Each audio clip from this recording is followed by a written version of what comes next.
The sound of Elena's body hitting the brick wall echoed through the empty alley as Marcus's hand struck her face again. "You think you can just walk away from me?" he snarled, his breath reeking of alcohol. "After everything I've done for you?" Elena tasted blood on her lip as she pressed herself against the cold wall, her designer purse scattered on the dirty ground, its contents spilling everywhere. The same purse she'd been so proud of when she bought it with her own money from her new job at the art gallery. "Marcus, please," she whispered, her voice shaking. "We're divorced. It's over. You signed the papers." His laugh was cruel and sharp. "Papers don't mean anything to me, sweetheart. You're mine. You'll always be mine." Elena's heart hammered in her chest as she looked desperately toward the street. Why had she taken this shortcut through the alley? Why hadn't she listened to her sister's warnings about Marcus following her? "Look at you," Marcus sneered, grabbing her chin roughly. "Playing dress-up in your fancy clothes, pretending you're better than me now. But I know what you really are." Elena closed her eyes, preparing for another blow, when a voice cut through the darkness like a blade. "I suggest you remove your hands from the lady. Now." The voice was low, controlled, but carried an unmistakable threat that made even Marcus freeze. Elena's eyes snapped open to see a figure emerging from the shadows at the mouth of the alley. He was tall, probably 6'3", with dark hair and an expensive black coat that looked like it cost more than Elena's monthly rent. But it was his eyes that made her breath catch, steel gray and absolutely merciless as they fixed on Marcus. "This is none of your business, man," Marcus said, but Elena could hear the uncertainty creeping into his voice. "This is between me and my wife." "Ex-wife," Elena managed to say, her voice barely above a whisper. The stranger's lips curved into something that wasn't quite a smile. "I believe the lady corrected you." He took a step closer, and Elena noticed how Marcus instinctively stepped back. "And now I'm making it my business." "Who the hell do you think you are?" Marcus demanded, but his voice cracked slightly. "Someone you don't want to meet twice." The stranger's voice dropped even lower. "Touch her again, and die." The words weren't spoken as a threat. They were delivered as a simple statement of fact, like commenting on the weather. And somehow that made them infinitely more terrifying. Elena watched as all the color drained from Marcus's face. He looked between her and the stranger, his hands slowly releasing their grip on her arms. "This isn't over," Marcus muttered, backing toward the other end of the alley. "Yes," the stranger said quietly. "It is." Something in those 3 words made Marcus turn and run. Literally run, disappearing into the darkness beyond the alley. Elena slumped against the wall, her legs suddenly feeling like jelly. The stranger approached slowly, his hands visible and unthreatening. "Are you hurt?" he asked, his voice gentler now, but still carrying that underlying strength. Elena touched her split lip gingerly. I think I'm okay. Thank you." "I don't know what would have happened if you hadn't—" "Don't think about it," he said firmly. He knelt down and began collecting the scattered contents of her purse. Her wallet, keys, the small pepper spray she'd never had a chance to use, the gallery business cards she was so proud of. As he handed her the purse, their fingers brushed, and Elena felt an electric shock run up her arm. She looked up into those steel gray eyes and felt something she hadn't felt in years. Safe. "I'm Elena," she said softly. "Vincent." He studied her face with concern. "You should have that lip looked at." "It's fine, really. I've had worse." The words slipped out before she could stop them, and she saw his jaw tighten. "How often does this happen?" Elena wrapped her arms around herself. This was the first time since the divorce was finalized, but during the marriage? She trailed off, not wanting to admit the truth to this stranger who'd already done so much for her. Vincent was quiet for a long moment. "Where's your car?" "I don't have one. I was walking to the bus stop." "Not anymore. I'm driving you home." It should have been concerning, getting into a car with a complete stranger. But Elena found herself nodding. There was something about Vincent that made her feel safer than she had in months. His car was exactly what she'd expected. A sleek black sedan that probably cost more than she made in 2 years. The interior smelled like expensive leather and his cologne, something woodsy and masculine. "Where to?" he asked as he started the engine. Elena gave him her address, acutely aware of how humble her apartment building would seem to someone who clearly moved in different circles. As they drove through the city streets, she found herself stealing glances at his profile. He had strong features, a straight nose, defined jawline, and those incredible eyes that seemed to see everything. "What do you do?" she asked, then immediately felt foolish. "I'm sorry, that's none of my business. You've already done so much." "Import and export," he said simply. "What about you?" "I work at the Meridian Gallery downtown. I'm an assistant curator." She couldn't keep the pride out of her voice. "It's not much, but it's something I love." Vincent glanced at her, and she thought she saw approval in his expression. "Art is important. It reflects the soul of a culture." Elena felt a flutter of surprise. Most people, especially Marcus, had always dismissed her love of art as impractical nonsense. They pulled up in front of her building, and Elena felt a pang of disappointment that the evening was ending. Which was ridiculous. She'd just met this man under terrible circumstances. "Thank you," she said, her hand on the door handle. "For everything. I don't know how to repay you." "You don't need to." Vincent reached into his jacket and pulled out a business card. "But if that man bothers you again, if anyone bothers you, call me." Elena took the card, noting its expensive weight and simple design. Just a name, Vincent Romano, and a phone number.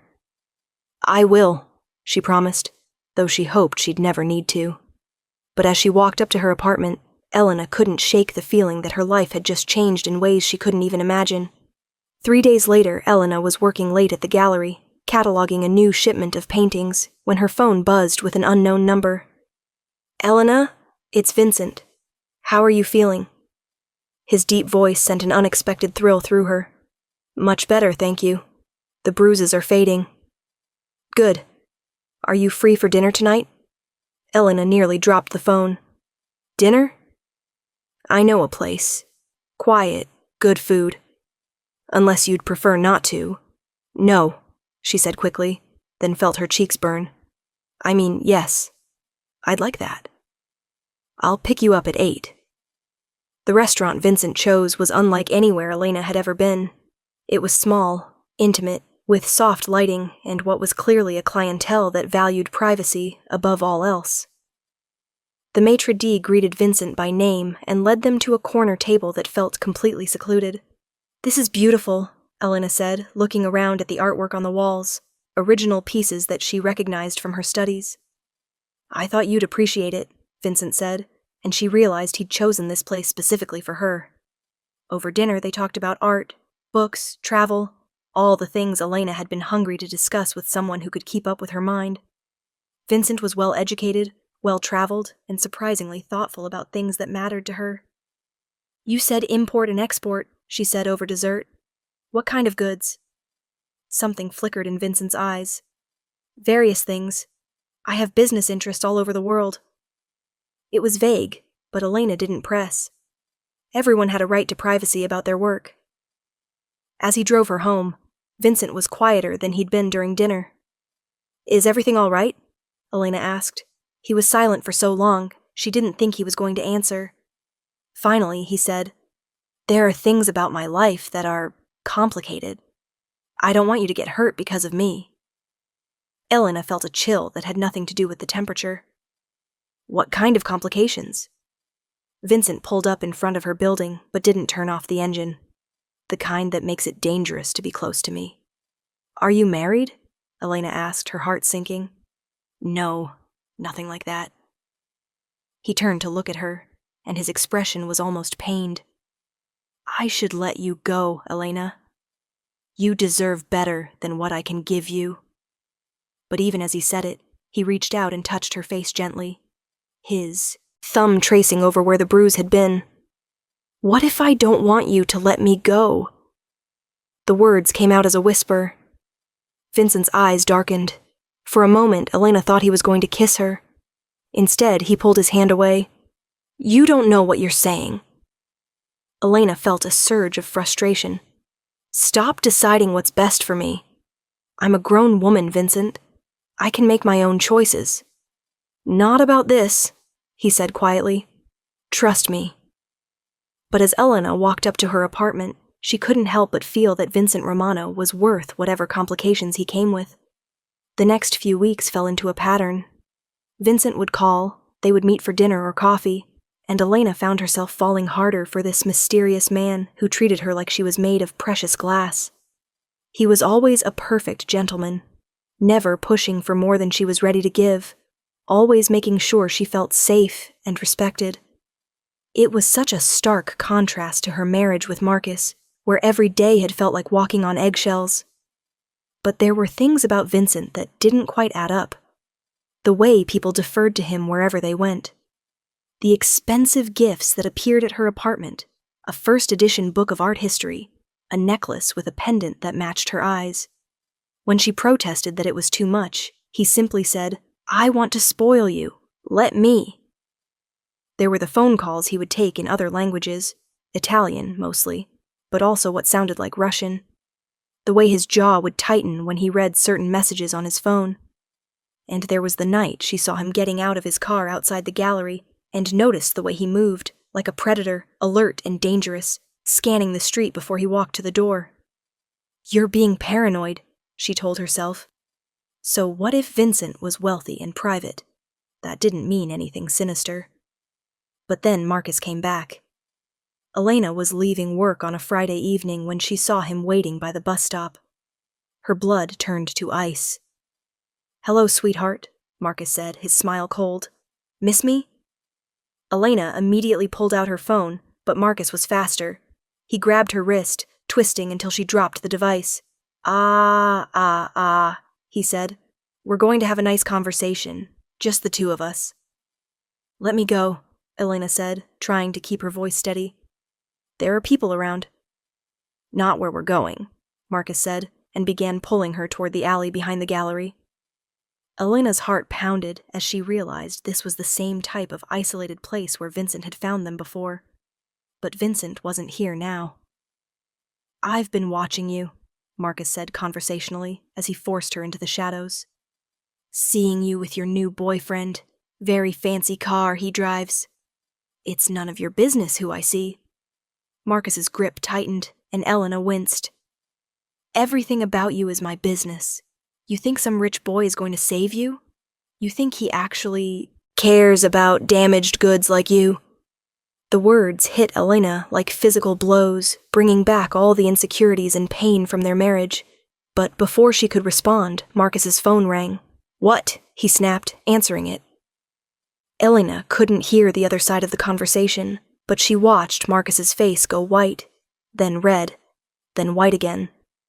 "I don't know what you're talking about," Marcus said, but his voice was shaking. More talking from the other end. Marcus glanced at Elena with something that looked like fear. "Look, this is just a misunderstanding. I'll leave her alone, okay? This doesn't concern you." A longer response, and Marcus actually took a step back from Elena. Okay, I'm gone. It's over." Marcus hung up the phone and looked at Elena with a mixture of rage and terror.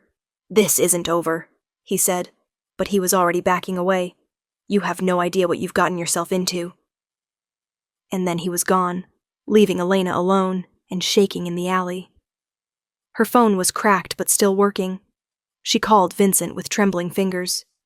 "Elena? What's wrong?" Marcus came back. He grabbed me behind the gallery, but then someone called him and he just left. "Vincent, I think it was you. Did you call him?" Silence on the other end of the line. "Vincent? Where are you now?" "Still behind the gallery." "Stay there. I'm coming." Vincent arrived within minutes, which should have been impossible given the distance from his office. He took one look at Elena's tear-stained face and pulled her into his arms. For the first time, Elena felt his careful control slip. His embrace was fierce, protective, and she could feel the tension radiating from his body. Did he hurt you? No, but Vincent, how did you... Later, he said firmly. Right now, I'm taking you somewhere safe. My apartment is fine. No, it's not. Vincent's voice carried an authority that brooked no argument. You're coming with me. Vincent's house was a revelation. It was a beautiful stone mansion in the hills outside the city, with grounds that seemed to stretch forever. But more than its beauty, Elena noticed its security. There were cameras, high walls, and men in expensive suits who nodded respectfully to Vincent as they drove through the gates. Vincent, Elena said as he led her into a living room that belonged in a magazine. I need to know what's going on. How did you know Marcus would be there? How did you get him to leave me alone? Vincent poured himself a drink from a crystal decanter and stared out the window for a long moment. I had him followed, he said finally. What? After the first incident, I had someone keep an eye on your ex-husband. When he showed up at your workplace, I was informed. Elena sank onto the leather sofa, trying to process this information. You've been having me watched? Not you. Him. Vincent turned to face her, and his expression was more serious than she'd ever seen it. Elena, there are things about me that I haven't told you, things that make it dangerous for people I care about. What kind of things? Vincent set down his drink and came to sit across from her. My family has been in the import business for 4 generations, but we don't just import legal goods. Elena felt her world tilt slightly. What do you mean? I mean that Vincent Romano isn't just a businessman. I run an organization that operates outside the law. Some people would call it a crime family. The words hung in the air between them. Elena stared at Vincent, trying to reconcile this revelation with the gentle, protective man she'd come to care for. You're telling me you're in the Mafia. That's a crude term, but essentially accurate. Elena stood up abruptly, pacing to the window. The view was beautiful, rolling hills and city lights in the distance. But all she could think about was how isolated this place was. Is that how you got Marcus to leave me alone? You threatened him? I had one of my associates explain the consequences of bothering you again. Elena turned to face him. And what consequences would those be? Vincent's eyes went cold in a way that reminded her of that first night in the alley. Permanent ones. You would kill him? Without hesitation. The casual way he said it made Elena's blood run cold. But underneath the fear was something else. A dark thrill at being so fiercely protected. Vincent, I can't... This is crazy. I know. He stood up and walked toward her, stopping just close enough that she could feel the heat from his body. That's why I tried to stay away from you. That's why I kept telling myself to let you go. But you didn't. I couldn't. His voice was rough with emotion. From the moment I saw you in that alley, I knew you were going to change everything for me. Elena looked up into those steel-gray eyes and saw the truth there. Vincent Romano, this dangerous, powerful man, was as affected by their connection as she was. What does this mean? She whispered. It means that if you stay with me, your life will never be simple. There will always be risks, always be enemies. People will try to use you to get to me. And if I don't stay, Vincent's jaw clenched, then you'll be safe, and I'll make sure Marcus never bothers you again. Elena reached up and touched his face, feeling the slight roughness of his 5 o'clock shadow. What if I don't want safe? Vincent caught her hand, pressing it flat against his cheek. Elena, I spent 5 years of my life with a man who made me feel small and worthless and afraid. These past few weeks with you, I've remembered who I used to be. I've remembered what it feels like to be treasured. You don't understand what you'd be risking. Elena stood on her tiptoes, bringing her face close to his. Then show me. For a moment, Vincent didn't move. Then, with a sound that was almost a growl, he kissed her. It was nothing like the careful, respectful kisses they'd shared before. This was raw, desperate, full of all the restraint he'd been holding back. Elena melted into him, her arms winding around his neck as she kissed him back with equal fervor. When they finally broke apart, both were breathing hard. "Stay tonight," Vincent said against her lips. "Let me show you what it means to be mine." Elena looked into his eyes and saw her future there, complicated, dangerous, but filled with a love and protection she'd never imagined possible. "Yes," she whispered. Vincent's bedroom was as elegant as the rest of the house, but Elena barely noticed the decor. She was too focused on the way Vincent looked at her, like she was the most precious thing in the world. He undressed her slowly, reverently, his hands and lips worshipping every inch of skin he revealed. When Elena reached for the buttons of his shirt, he covered her hands with his. "Are you sure?" In answer, Elena pushed his shirt off his shoulders, revealing a chest that was all muscle and power, marked with scars that told stories she wasn't ready to hear yet. "I'm sure," she said, and meant it. Vincent made love to her with a tenderness that brought tears to her eyes. After years of Marcus's selfish, sometimes violent approach to intimacy, Vincent's careful attention to her pleasure was a revelation. Afterward, as they lay tangled in silk sheets, Vincent traced patterns on Elena's bare shoulder. "There's no going back from this," he said quietly. Elena turned in his arms to face him. "I don't want to go back." "Even knowing what I am? What I do?" Elena thought about it seriously. "I know that you saved me. I know that you've treated me better than any man ever has. I know that when I'm with you, I feel like the best version of myself. And the rest?" Elena was quiet for a moment. "I don't think I care about the rest." Vincent pulled her closer, burying his face in her hair. "I love you," he said, and Elena heard the surprise in his own voice, as if the words had caught him off guard. "I love you too," she whispered back, and felt Vincent's arms tighten around her. 6 months later, Elena was walking through Vincent's garden when she heard familiar voices coming from his office.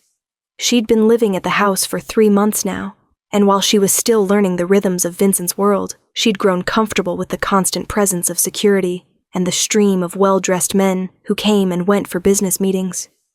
But this voice was different. This voice made her blood freeze. Marcus. Elena crept closer to the open window, her heart pounding. "Look, I just want to see her," Marcus was saying, and Elena could hear the whine in his voice that she remembered so well. "I know she's here. I know you're keeping her here." "Mrs. Romano is here by choice," Vincent's voice was arctic, "and she's made it very clear that she has no interest in seeing you." Elena's heart skipped. Mrs. Romano.